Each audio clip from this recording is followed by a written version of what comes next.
سڵتانە ببینەرانی 964 منتوانە نەقیم لە بەرنامەیەکی تایبەت بە وردەکاریەوە باس لە ڕووداوەکانی ڕۆژاوای کوردستان بە دیاریکراوی گەڕەکەکە کوردیەکانی شێخ مەخسوود و ئەشرەفیە دەکەین لە پارێزگای حەلەبی سووریا. لەوێ باوەی 4 ڕۆژ شەڕێکی بێشومار و سەخت ڕوویدا لە نێوان ئاسایشی شەڕوانان هێزە کوردیەکان لەو گەڕەکانە و لە نێوان سوپای عەرەبی سووری کە بەدەیان تانک و زرێپۆش و چەکی قورسەوە ڕوبەڕووی ئەو شەڕوانانە بوونەوە بە هاوکاری وڵاتی تورکیاش. لەوێ شەڕوانان شەڕێکی ئەجگار سەختیان کرد بۆ هیچ یەکێک لەو هێزانە چۆکیاندانەدا و ئامانجانەوە بوو خەڵکە کوردەکەی و گەڕەکانە بپارێزن. هەرچەندە ناوچەکە ئەگەر لە ڕووی سەربازیەوە لێکدانەوەی بۆ بکەی بە کەوتووە ژمار دەکرا، بەڵام ئەوان چەکی دەستیان دانەنا و بەردەوام بوون لە ڕوبەڕووبوونەوەکان. ئەم هێزە ئەم ڕۆحیەتی یعنی بەرگریکردنە لە کوێوە سەرچاوی گرتووە بۆم شەڕوانانە لە پاڵیشیانە شەڕوانانی ژن و کچ چۆن بە بازووی خۆیان توانیان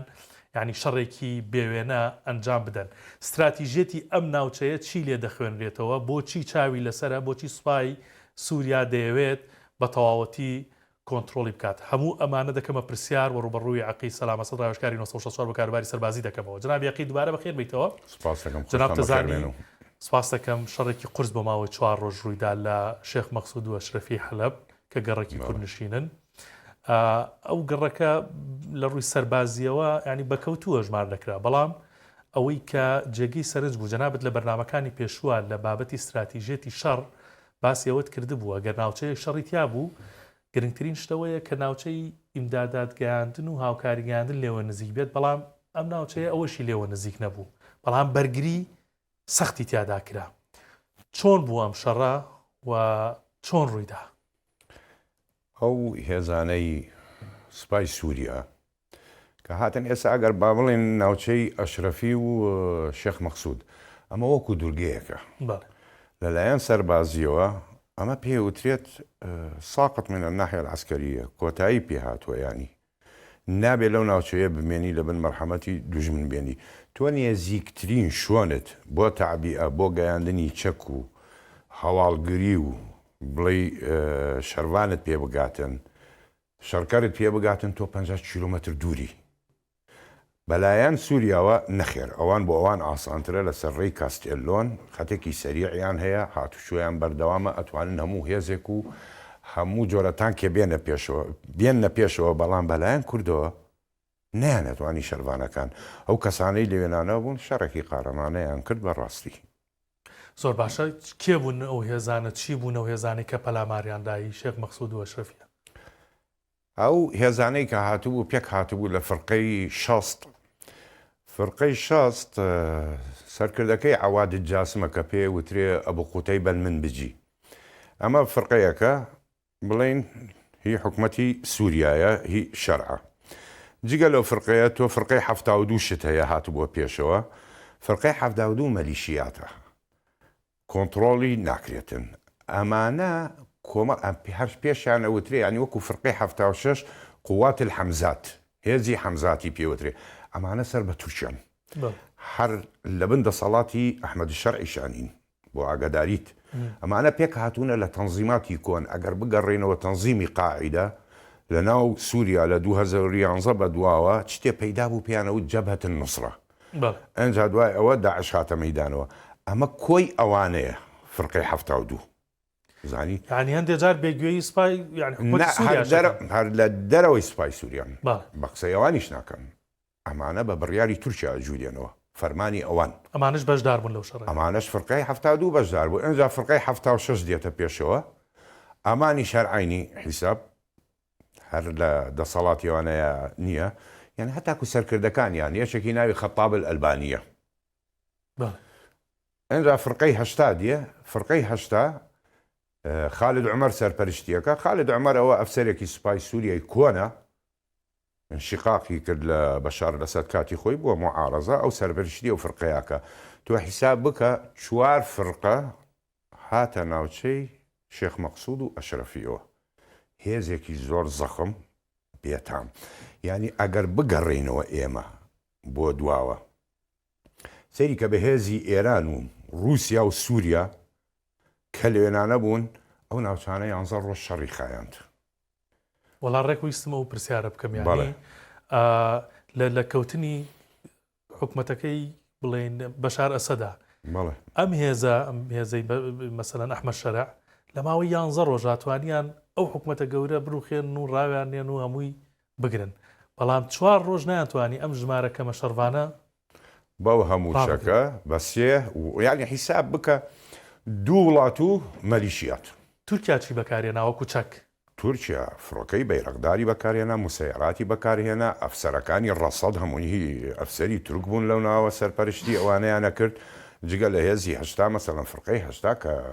سەر بە سوپای سووریای لێرە جگە لە مەلیشیاتەکان، یانی تۆ حیساب کە 3 وڵات بڵێن 2 وڵات سووریا و تورکیا و مەلیشەکان قواتە الحەمزات و ئەوانە کە ئەمانە زۆر دڕندن لە دەرەوەی کۆنتترۆڵن، ئەمانە هەمویان هێڕشیان کرد. چەندێ لەوێ شەروان هەبوو، ئاسایشی ئەو ناوچانە لەوە زیاتر نەبوو. ئاسایش نەمانەر ینی ئاسایشیشن هێزێکی تایبەتی شەروان نین بڵێ ینی مەشقێکی کۆماندۆیان بینی بێتن کە شەڕ بکەن لێوێنانە هەبووتیان تاکو ڕادەیە سریە 32 نەفەر تقریبان لێوێنانە بوو ئەم شەڕانەیان کرد لێوێنانە بە کۆی گشتی ئەگەر بە هاوڵاتیەوە 300 کەسیتیانە بوو بەرامبەر هەزارەها وەسەتەها تانک و زری پۆش و تۆپ و موسەیرات و فڕۆکە ئەوانە بەڵێ خۆڕاگەر 4 ڕۆژ. زۆر باشە بابینە سەرەوە لە ڕووی استراتیژیەوە ئەم گەڕەکانە شێخ مەخسوود و ئەشرەفیە چ گرنگیەکی هەیە؟ ئەگەر باسی شاری حەلەب بکەین، شێخ مەخسوود 4000 مەتر مربع ئەو ناوچەیە، ئەو 4000 مەتر مربع کەوێتە سەر بەرزایی مرتەفعات بەرزاییە واتە شۆنێکی استراتیژیە ئەبێ بیگریتن، چونکە حەلەب هەموو یەکەوێتە بندەستەوە، تایبەتی بڵێن شەقامی مەیدان شەقامی نیل ئەگەر قەناس دابەش بکەیت لەو ناوانە ئیتر حرەکەتت نامێنێ، بڵێن لەم بەرەوە ڕووباری قویق ئەم بەرەوە و بەر ڕووبارەکە تۆ لە بن مەرحەمەتی تۆیە ناتوانانی تیای بجوولەیتەوە، جگەلەوە تۆ سکەی قیتاری سەرەکیت هەیە ئەکەوێتە ڕۆژهەڵاتی شێخ مەخسوودەوە، ئەو سکەی قیتارە خەتی تورکیایە مباشر دایرەکت ئەڕوا بۆ ناو تورکیا، ئەو خەتی سکەی قیتارە ئەیانەوێتن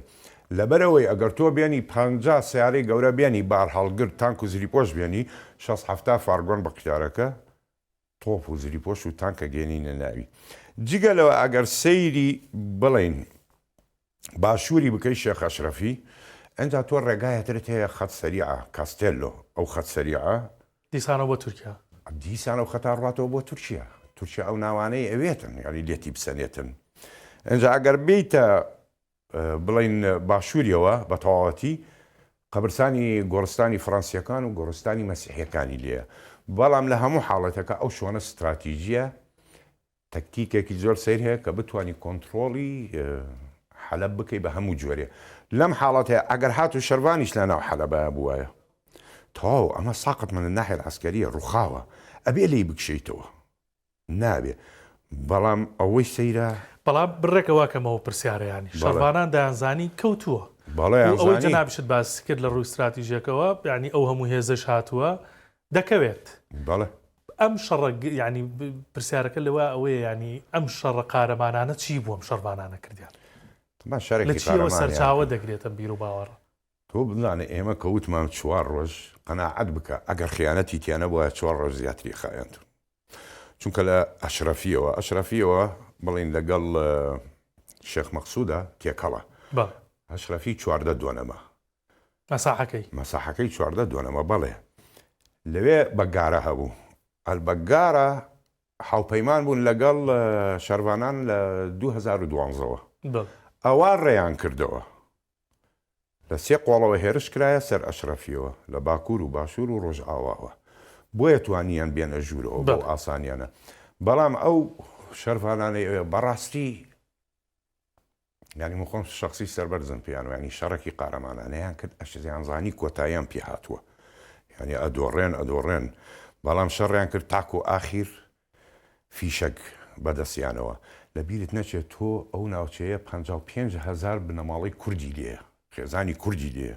ئەو مناڵانەی کە کشانەوە لێوێنانە و ئەو ئافرەتانەوە ئەو ختیارانەی کشانەوە ئەم شەروانانە ڕێیان کردو بۆ ئەوانە کە ئەمانە بە سەلامەت بن دەربچن لەو ناوچانە و خۆڕاگر بن تاکو و ئاخیر نەفەریان شەهید بوو وە سەر ینی بەڕاستی نازانم بڵێم ئەو نەفەسە پاراستنی کوردەکانی و خەڵکی خۆیانە ڕۆحیەتی نەتەوەیی و کوردبوونە ئەم هەستە ینی بێشمارە لە شەڕکردن و لە بەرگریکردن وەسفی قورسە وەسفی زۆر قورسە نەتەوەیی بیر و باوەڕ مەبدە ینی ئەمریکا توازانی سوورە کوژرەی بەڵام شۆنی خۆت بەجێ ناهێڵیتن زانیتیاننا سوور ئەکوژریت و بەجێیت ئەلەوە ینی سوور ئەکوژرەی ئەو ڤیددیوە دڵنیام جەنابەت بینی و شەڕوانێکی ژن ینی حتمما بە وردی دێمە سەرباسی شەڕوانانی ژن و ڕۆڵیان لەو شەڕەدا بەس لە بینایەکە کە بە تەواوەتی ینی داڕ و خاوە شەڕوانێکی ژن ئەخەنە خوارەوە ئەو هێزانە زۆر بەبێ ڕەحمانە حەزەکەم باسێکی ئەوم بۆ بکەیە ئەمە چۆنە ینی ئەم شەڕوانە چی کردووە لەو بیناکە بە تەواوەتی داڕ و خاوە تۆپی پێوەنراوە تانک لێی داوە وەسفێکی ئەوم بۆ بکە تۆ ئەگەر سەیری بیناکە بکەی کاتێکە ئەو شەروانە ئەو شەیدە فرێدەنە خوارەوە سەیری بیناکە بکە چەند تۆپ بەری کەوتووە چەند ئارویجی چەند گولەی بەرکەوتووە ئەو شەروانە جی خۆی بەجێ نێشتووە شەڕی کردووە کە ئازانیەتن بەرامبەری هێزێکی زەبەلە هەیە بەڵام ئەوەنە بیر و باوڕی بە نەتەوەی خۆی و بە قەزی خۆی هەیە شوێنەکەی خۆی بەجێ نەهێشت و مایەوە لەوێنانە و لە کۆتاییە کاتێ ئیتر نازانم ئایا لەو کاتە ئەوە شەهید بوو بۆ ئەو شەروانە یان بە فرێدانی خوارەوە بریندار بووە لەسەرەوە ئەوە نازانرێتن بەڵام زۆر بێ ئەخلاقانە ئەمانە کە فرێدەنە خوارەوە داش لە خوارەوە ئەڵڵاه ئەکبەر بانگەکەن ینی من ئەو تشتم پێ سەیرە خوارڕێی داوە پێت ئەمە بکەیت من لە کاتی خۆی لە شەڕی فەلوجەشە مەیت کەوتو بوو ئەوە بڵێ خۆم بە چاو خۆم بینیمە ئەمریکیەکان کە لێنانە ڕاوەسابوون هی هەردوو لا کەوتو بوو هەمی فەلوجە و هەمی ئەمریکی کە بووە مفاوەزات ئەمریکەکەی و تەوانە مردوون ڕێزیان لێ ئەگرین ئەبێ بیان نێژین بەڵام دێیتە سەرمانەی کە ئەڵڵاه ئەکبەر بانگەکەن هیچ پەیوەندی بە ئیسلامەوە نییە عیلاقی پێوە نییە زانیتیان نا بەڵام بۆ ئەو شەروانانەی ئەوێنانە ئەوەنە ئەڵێم ئێمە سەربەرزین پێیان هەموو کەسێک هەموو کوردێ ئەبێ سەربەرز بێ پێیان ئەبێ کڵاویان بۆ بەرزکەیتەوە بەلایەن خۆمەوە شخصی ینی هەموو ئەفسەرێک و سەربازێکی کورد نازانم چ کامیرەیە ڕووی لە منایە ئەوەیە ئەوانەیان پێ ئەڵێم سەربەرزین پێتان ڕۆحتان شاد بێتن بەڕاستی سەربەرزین دەست خۆش کاکاکی دەمە چی هەستێک بوو ینی لەم کاتەیە تۆ سڵاوی سەربازی بۆ شەڕوانانە و بۆ شەڕوانە پرۆتۆکۆڵیشم شکان ینی خۆی نابێت نە سەربازم لەبەرە نەبیێریم لە سەرایە زۆر بە شایستە زانین بەڵام مستحق کوور دەبێت سەر لە دڵەوە بووم سڵاوە سەربازێ ها لە بیر و باوەڕەوە دەست خۆش بێ سپاس دەکەم بابینە سەر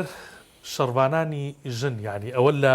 پۆستێکم بینی کەسێکی بیانی نووسی بوو ژنەکانتان لە پیاوەکانمان بەغیرەترن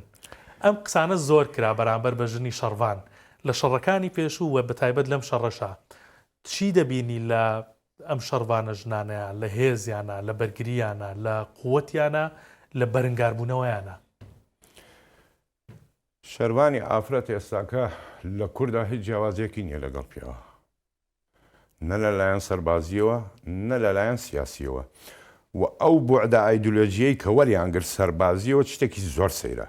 بەڕاستی هەموو دنیا من خۆم بەرنامەم بینیوە لە مەسڕ و ئەوانە ینی ئافرەت باس لەگەڵ پیاوە بێتە شەڕی ئەڵێ بڕۆ خۆت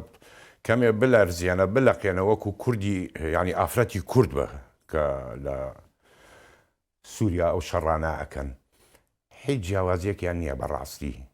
یعنی ئەوانە جێگایان ئەوە نییە بەس لە ماڵەوە بنیانین بنن نەخێر سەنگەر ئەوانیش وڵاتە پارێزن ئەوانیش نیشتمانە پارێزن ئەوانیش خێزانی خۆیانە پارێزن بە هەمان قوتەوە بە هەمان قوتەوە هیچ جیاوازیەکیان نییە ئەگەر بیان بینی لە شەڕە ئاینی بەورە بەرزەوەکو پیا و شەڕەکاتونەکو گەنجەکان هیچ جیاوازیەکیان نییە نەخێر ئەمە خاڵێکی گرنگە تاوان خاڵێکی گرنگە تۆ بعدێکی ئایدۆلۆژیت هەیە لە سەربازیە بەڵێ تێگەیشتون زۆر باشە بەچی تاکتیکێک شەڕەکەن ینی ئەم شەڕوانانە خۆی تاکتیکی ئەبێت تۆ هێزێکی ئاواز زەبەلەحکە دێتە بەرامبرت ئەبێت دابەشبی لە ناو خانوەکانە ینی حربی شەوارە شەقام شەڕ بکەی بووی بتوانانی ڕوبەڕووی ئەوانە ببیتەوە ئێستاکە مەسەلەن ئەم هێزانم چوار فرقەی کە هێڕیشیە ناوە خەسارەتی خۆیان ناڵێن چونکە بۆ سەرکەوتنیان بەدەستێنە ئەو ناوچانیان گرت ئەگینا کوژرایان ئاجینا کوژرا و سوتا و تانک و زریپۆش و ئەوانەیان زۆر هەیە تۆ حیساب بکات هەتاکو لە ناو بینایەکی ینی ئەو شەروانە ئەو شەیدا و ئافرەتەی کە لەو بینایە کە شەڕێکرد لەو باڵەخانەیە سی کە پەنجەرە ئەوانی پێنەمەوە هەمووی تەقیوەتەوە ئەو هەر بەردەوام بوو ئەو هەر بەردەوام شەڕێکرد و باشی سەزانێ سوور کەم و سەیاراتیان هەیە ئەچێتە ژوورەوە بۆی لێداتن بەڵام هەر شەڕێکرد و هەمویان ئێنانە طبعا ئەو کەسانی لێنانە بوون زۆری ئاسایش بوو وەکو بە جانابتم وت ڕۆحیان شاد بێتن بەڕاستی شەڕێک قارەمانەیان کرد و سەربەرزین پیانەوە زۆر باشە بابێنە سەر ینی خۆمە یەکەم جار نییە لە ڕۆژاوایانی ئەم جۆرە شەڕاناکرێ یەکێک لەو شەڕانە لە 2014 لە کاتی گەمارۆدانی کۆبانیە شەڕی داعش ینی شەڕڤان شەڕێکیان کرد لە کۆبانێ بەرگریەکیان کرد کە نەک لە ناو کووردا لە ڕۆژاوا یان لە باشوور یان لە پارچەکانی دیکە بەڵکو لە دنیا لە وڵاتانی ڕۆژاواش دەنگیدایەوە ئەم بەرخودان و بەرگریە قورسە لەسەر ئەوە چی قسەیەک تێیانی وەکو ئێماڵێن هەڵەبجەهی ڕۆژی مای کووردە بەڵام کۆبانی ستانیلنگرادی کووردە ئەگەر بگەڕێنەوە بۆ جەنگی جیهانی دووەم کە باسمان کردووە چ شەڕە لە ستانیلنگراد کرا کوشتارێکە وێنانە هیتلەر لەوێەوە شکایەوە داعشیش لە کۆبانی شکایەوە دەستی پێکرد لە هیچ شوێنێکی کە نەوەک لە سووریا نەوەک لە عێراق نە سوپای عێراق نیش کەسێ شکاندنەوەی لە کۆبانیەوە دەستی پێکرد ئەلێوێنانەوە ئەو شەڕی ئەوانە لێیان کرد طبعاً لە کامان کاتا پێشمەرگی خۆشمان ینی کوردستان بەجدار بوو ڕۆیشتن ئەوانیش شەڕی قارەمانانەیان کرد بەڕاستی بەڵام لەوێ زۆر سەرکردەی قارەمان و ئازاد دەرکەوتێ شێلەوانە کە باسیمان کرد بۆ قەناسەکە موسایە ڕۆڵێکی زۆر سەرێکی هەبوو لە ناوانە ئافرەتیش لێنانە هەروەها شەروانەکان داعش لەوێ کۆتایی پێ هاتوو ئەوەی کە جێگەی سەرنج بوو ینی بۆ دەنگدانەوەکەشی کاک سەلام مەسەلەن ئەو کاتە و بە ئێستش ئەو هاوپەیمانی هەر بەردەوام هاوپەیمانی نێودوڵەتی دژی داعش بەڵام ئەو کاتەی تر لە گەربەی ڕوبەڕووبوونەوەی هاوپەیمانان بوو بە و هەموو وڵاتە زلێزەوە بۆ داعش بەڵام ئەو ناوەی کە لە کۆبانێ دەرکرا ینی هەموو هاوپەیمانان بەلایە شەڕڤان بەلایە وایە چی تاکتیکێک بووە شەڕیان پێکرد بەرامبەر بە داعش و چی گیان بەختکردنێک بوو لەو کاتەیە کردیان و ئاوا ناوی دەرکرد ینی من کاتێکە شەڕی کۆبانیم بینی ئەموت کۆبانی بۆی هەیە ینی بەدەست داعش بگیرێتن بەو شێوازە بەڵام بەڕاستی لە ناو شەقام و خانووانەیە شەڕێکی سەریان کرد ینی شەڕی شەقامێکی عجایبیان کرد توانیان کۆنتترۆلی بکەن و توانیان داعش لە حەدی خۆی ڕابگرن ئەنجا دوایەوە بڵین هەنگاوی دووەم بۆ شکاندنەوەیان کە دەریان بکەن لێنانە مەوزوعی کۆبانی جیاواز بوو بەڵین لە شێخ مەخسوود وانە تۆ لە بیرت نەچێتن ینی ئەمریکا چرای سەڵزی بۆ تورکیا داگرساند کە ئەمە بکاتن ینی هەتاکو ئەمریکا پشتی کرد زانیت ئەمە جیاوازە ئەوەیان جیاواز بوو لێنانە بەڕاستی هەمویان ینی قارەمان بوون شەڕی زۆر باشە بابینەوە سەرم تەوقیتە بەڵێ ینی ئەوەی کە ئێستا لەو گەڕەکە کوردیانە ڕوویدا ئەو هەموو سپا و هێزەکە ڕوبەڕوویان بووەوە ئێخۆ لە پشتەوە ینی لە حوشەی پشتی سووریاوە ئەوە ئیسرائیل خەریکە دار و بەردی داگیر دەکات لە قونەیتەڕە لە جۆلان لەوە ئەی بۆ بەرامبەر بە ئەو قسەیەک ناکە ناتوانن بەرامبەر بە ئەو قسە بکەن توریشاش پێتم وت ناتوانێت ڕوبەڕووی ئیسرائیل ببێتەوە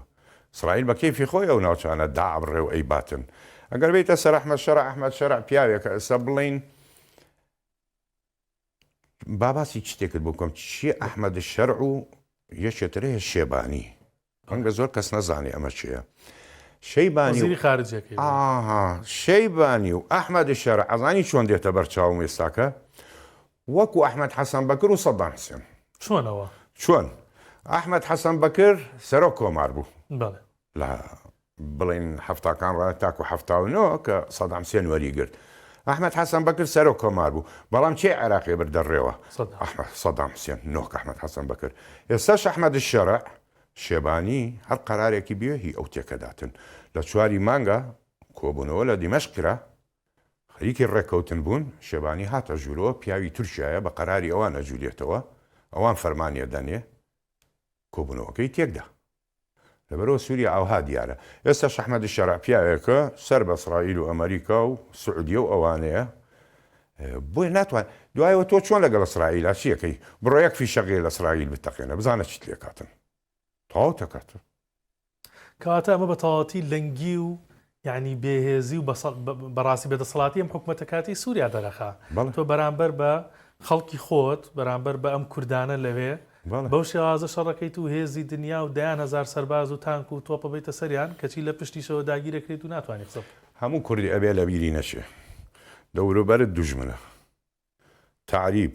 تەفریس تەتریک تعریب تەفریس تەتریک بە هەموویانەوە ئەتەیانەوێت لە ناودن بەڵام کوردە ناو ناچێتن ئینشاءالله زۆر باشە ئینشاءالله ئەم سیناریۆی ئێستا لە ڕۆژاوا هەیە قابلی دووبارە بوونەوەیە بەڵێ دووبارە ئابێتەوە پەلەمار شوێنی تریشەدەن بۆشی هەیە بیگرن ینی تۆ شەڕ ئەزانی شوێنە شەڕ ئەوە نییە تۆ دایمە بێ سەرکەوتن بەدەستێنیتن تۆشە دۆڕیت ینی شەڕ ئەوەیە ئادۆڕێیت و شۆن وەرەگری و شۆنت لێ وەرەگرن بەڵێ بۆی هەیە منسان دووبارە بێتەوە پەلەمار شوێنی تر بدەن بیگرن چکە ئەو هێزە زۆر گەورەیە بە حسابی دوو دەوڵەت و مەلیشیات بکە ینی بەرامبەر شەروانەکان ینی چەکەکانیان چییە تاکو بتوانن بەرەو ڕووی ئەو هەموو تانک و مسەیەرە و فڕۆکەی بەیرەقدار و ئەجیزەی ئیستمکان و ئەوانە بێتەوە نیتە لەبەرەوە بۆی هەیە ڕووبداتەوە و شوێنی کەشە بۆی هەیە بیگرن بەڵێ باشە تاکتیکی مەسەلەن شارەزابوونی شوێن و چی ڕۆڵێکی هەیە ئەو شەڕی کۆڵان بە کۆڵانی کە لە ڤیددیۆکان ئامان بینی حتممە ئەوان بەو چەکە سوکانەوە ڕوبەڕووی هێزە گەورانە بوونەوە و بگرێت لە زۆر شوێنی شایان شکاندن ڕاویشیانەنان ڕایشیانە کوشتن و تۆپ و بڵێن مدەڕعەکانیان ئەسووتاندن تاکتیکەکە چییە ینی هەرچەند باست کرد بەڵامەمەوە بە وردی بۆی پێبێکە بیر و باوەڕە بەم بازوە بەهێزەوە چییە؟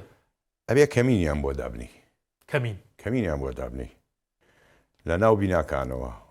لە بنەو بینا ڕووخاوانەوە تۆ چەکی ئاربیجیت پێلەوە زیاترت پێ نییە چەکی ئاربیجی بەرامبەر تانک و زری پۆشە بێ بەکاری بێنی لەگەڵ ئەو سیارانەی کە تورکیا داویەتی پێیان کە درعە گولە نایبڕێتن جگە لە ئاربیجەکە تۆ بیکەیسی و کەڵاشن کۆفت هەیە مەوزوعی دۆشکەکان دۆشکە دوورە لە بان بینایەکەوەیە ینی دۆشکە بووە ناو شەقام قیمەتی نییە ڕووبەڕووی سوپا ببیتەوە ئەبێت تۆ بە کەڵاشنکۆف و ئاربیجی و بیکەیسی شەڕ بکەی ئەو سێشەکە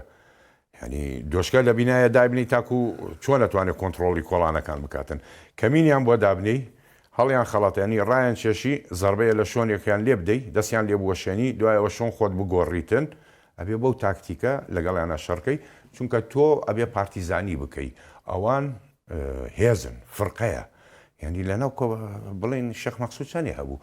بە هەموویەوە یەکەیە دەرناچێ فەوجێک دەرناچێ بە ئاسایش و بەوانەی کە خۆ بەخش بوون و شەڕیان کرد فەوجێ دەرناچێ بەرامبەر بە چوار فرقە شەڕەکەی تۆ